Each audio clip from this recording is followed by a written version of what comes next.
是的，我永远爱你。巴黎铁塔前求婚更是浪漫不已，男友单膝跪地，艾薇儿嘴角带笑，阳光下的两人都开心的合不拢嘴，一整个甜甜蜜蜜。本来浪漫的爱情佳话，但粉丝似乎不咋买账，咋回事？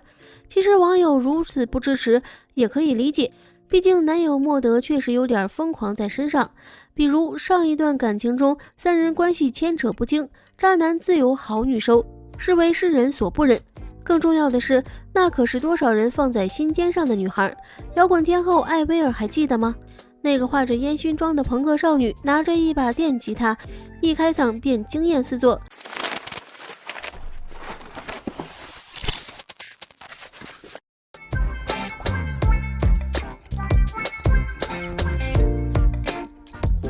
1986年的春天，加拿大一个南部小镇的街道上，一个2岁的金发女孩刚刚和家人去教堂做完礼拜，此时正牵着妈妈的手，一摇一晃地往家的方向慢慢走着。这是他们作为虔诚基督教信徒的家族传统，教堂音乐也潜移默化地成为了这个小女孩的音乐启蒙。女孩随口唱出了这几句，正是这周教堂和声演唱团的圣歌。这让她的妈妈当即就相信到自己女儿未来必定会是个歌手，但女孩晚上总会把自己唱睡着，睡在隔壁的亲哥哥戏弄她说：“你唱的时候鼻孔会发光。”这吓得小女孩之后好几天都没敢唱歌。拥有法国血统的父亲为这个二女儿取名为艾薇儿，这个单词在法语里是4月的意思，由此希望女儿的一生都能如春的4月天，始终充满生命力和美好希望。那时候还没有人能想到艾薇儿这个名字即将在17年后传遍全球，而她也没能长成一个如同4月天般柔和的姑娘。艾薇儿从能开始自己穿戴之后就成为了家族中的怪咖，她是3个兄弟姐妹中最淘气的那一个，也是最爱惹麻烦的人。她能熟练地用牙齿开啤酒瓶盖，曾因喝啤酒而被关过禁闭，喜欢偷溜出门疯玩，因此常常被父母禁足，用吃剩的糖纸给自己扎过小辫儿，也有用父亲的领带给自己搞过发型，和母亲大多数争吵都是拒绝穿裙子有关。反正从始至终，她都抗拒穿成所谓的女孩该有的样子。即便是后来在艾薇儿成名的演唱会后台，母女俩还都为这件事争论过。母亲希望她能将头发梳成大家闺秀的样子，再穿上可爱的小裙子，漂漂亮亮的像个迪士尼公主一样站在台上。而且那会儿想要把艾薇儿改造成公主的人并不只有她的母亲，她第一个唱片公司的老板也是这么打算的。2000年初，小甜甜布兰妮霸榜欧美音乐，甜美的歌声加动人的笑容是当时的造星密码。艾薇儿不一样，经纪公司想让她做下一个小甜甜，但她偏不依，我要做摇滚，我绝不穿任何裸露的服装，我的腰、屁股、身材部都不会露。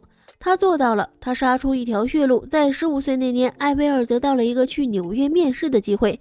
第2次面试时，他有机会在爱丽丝塔唱片公司的总经理面前唱歌。总经理听完兴奋地说：“我的天，我本来今天心情很糟糕，你就像一道突破黑暗云层的光，我的世界瞬间就亮了。”当场就决定签下他。终于在艾薇儿16岁生日当天签了人生中的第1个合同，随后他搬到纽约开始职业做音乐。艾薇儿花了1年时间制作了一张专辑 Let's Go， 全球累计销量超过2000万张，是当天史上第1张拥有3首美国公告牌流行音乐榜冠军单曲的专辑。一夜之间，全世界都认识了这个化着烟熏妆的17岁少女。2002年，第1支单曲 Complicated冲上了外国单曲榜单第2名，18岁少女提名格莱美奖，横空出世如同天降。艾薇儿穿着宽松 T 恤，反戴贝雷帽，脚踩滑板，像个十足的假小子，唱着第2支单曲轰进了外国街头。她一张冷脸却点燃了当时的欧美音乐圈。特立独行的艾薇儿特别应千禧年的景，反叛是她的代名词。他们总说快点长大吧，但他们并不了解我们，我们才不管呢，我们继续我行我素。人人都说女孩要听话，她捂住耳朵向世俗宣战，不，女孩更应该坚强有力量。你认为这次我会投降吗？你觉得哭泣像我的作风吗？别试着说服我做什么，别企图告诉我说什么，你最好死了这条心。追爱也不是男生的特权，主动的女孩超级酷的好吗？艾薇儿用清澈利落的嗓音踢翻世俗的标准，带给所有人拨开云雾的力量。她散发出来的能量和朝气是欧美乐坛独一份，无数人听着艾薇儿度过迷茫的轻松时光。她的歌永远给我一个缺口，去释放我坐立不安的青春。艾薇儿的影响力有多大？7次获得格莱美奖的外国歌手碧莉是她的小迷妹，谢谢你让我成为现在的样子。周杰伦是她的粉丝，她的歌声让我们敲开了欧美音乐的大门。艾薇儿因此被称为摇滚教母、非主流教母。那些年我们都曾站在艾薇儿的身后呐喊，非主流又怎么了？做自己不丢人。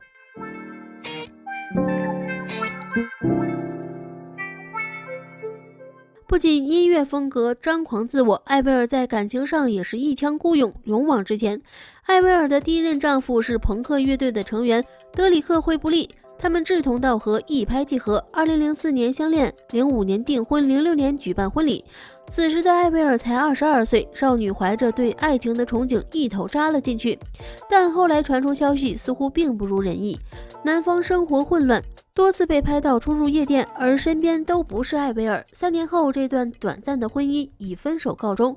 分手之后，艾薇儿也有过一段2年的恋情，但两人并没有走进婚姻的殿堂。不到1年，艾薇儿就突然宣布自己有了订婚对象，5分钱乐队主唱查德克罗格。交往1个月求婚，1年之后举行婚礼。这次的闪婚也不被大家看好，恋情刚曝光，男方就被前女友爆出脚踩2条船，但艾薇儿还是义无反顾地嫁了。第2段婚姻仅仅持续了2年。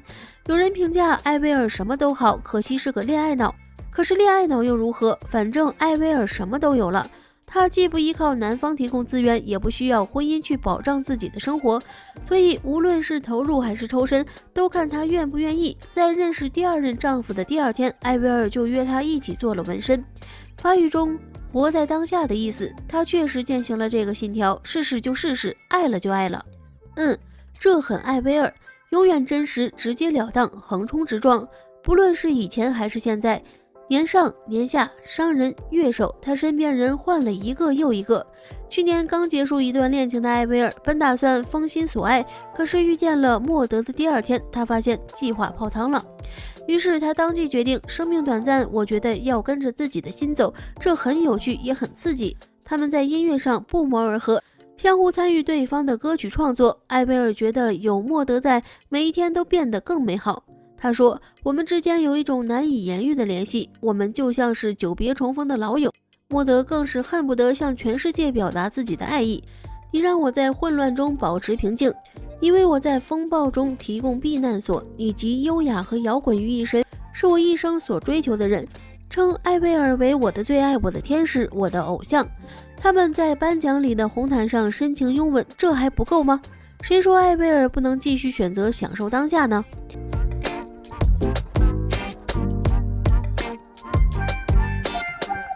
总有人说以前的艾薇儿已经死了。2013年，艾薇儿突然退圈，关闭了社交媒体，不接受任何采访，猝不及防的消失让粉丝们备受打击。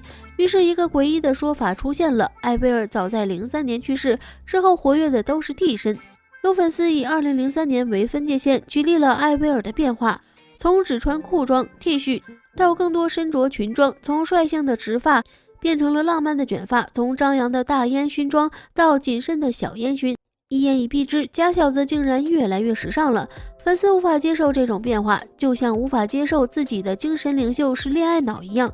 可事实是什么呢？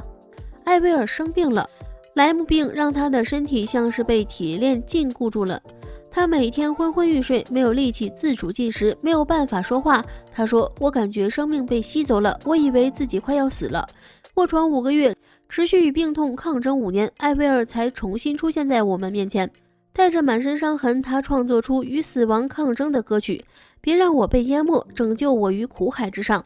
有别于早期张扬放肆的朋克摇滚风格，这首歌显得格外温柔，用一种更加安静的方式娓娓道来。是的，艾薇儿变了，她已经不再是那个16岁的少女。分手、病痛、谣言，她已经走过了太多的坎坷，怎么就不能改变呢？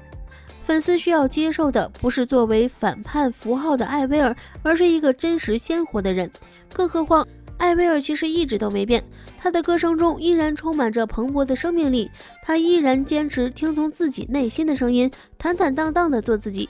就像她当年在第一支单曲中唱的，人生不就是这样，就算你摔个大马趴，爬不起来又跌断腿，也要带着伤诚实面对。或许一提到艾薇儿那句著名的我纹身、抽烟、喝酒、说脏话，但我是好女孩就萦绕在耳边，而这句话的重头戏其实在后面。